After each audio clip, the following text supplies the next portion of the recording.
সিরিয়ার রাজনৈতিক পরিস্থিতি সাম্প্রতিক সময়ে নাটকীয়ভাবে বদলে গেছে।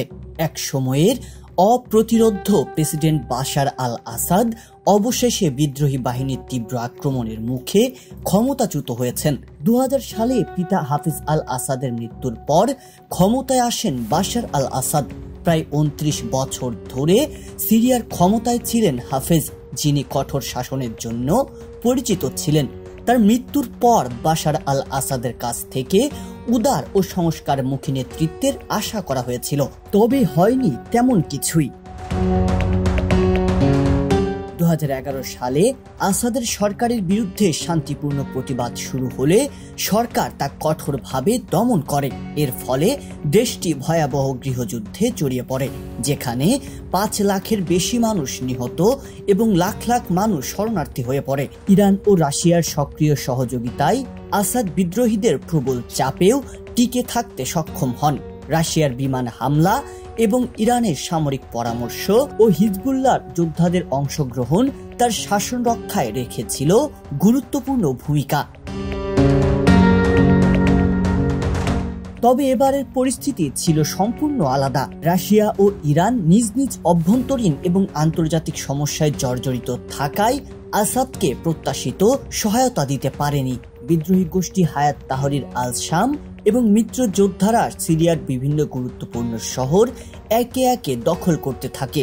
প্রথমে আলেপ্পো, এরপর হামা এবং পরে হোমস শহর বিদ্রোহীদের দখলে চলে যায়, যা রাজধানী দামেস্ককে পুরোপুরি বিচ্ছিন্ন করে ফেলে। এমন পরিস্থিতিতে বাশার আল আসাদের পতন অবশ্যম্ভাবী হয়ে উঠেছিল। বিদ্রোহীরা দ্রুত দামেস্ক প্রবেশ করে। দক্ষিণ সিরিয়ার দেরা অঞ্চলেও বিদ্রোহীরা বড় ধরনের সফলতা অর্জন করেছে। বিভিন্ন স্থানে দেখা গেছে সিরিয়ার সামরিক বাহিনী তাদের দখলে থাকা দুর্গগুলো ত্যাগ করে বিদ্রোহীদের সঙ্গে যোগ দিয়েছেন।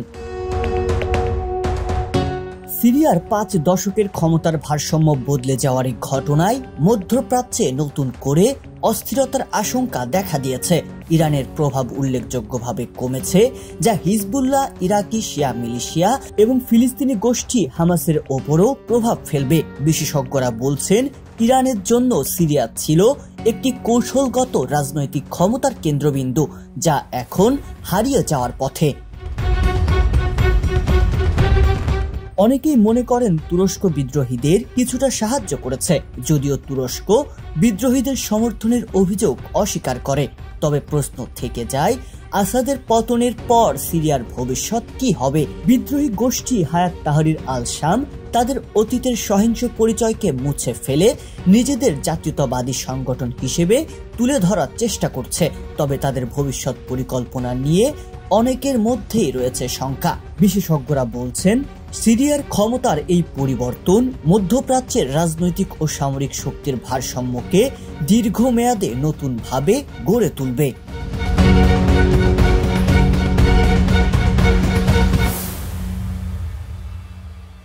সংবাদ, ফিচার ও অনুষ্ঠানের জন্য ভিজিট করুন সংবাদ প্রকাশের ওয়েবসাইট এবং যুক্ত থাকুন ফেসবুক পেজ ও ইউটিউব চ্যানেলের সঙ্গে।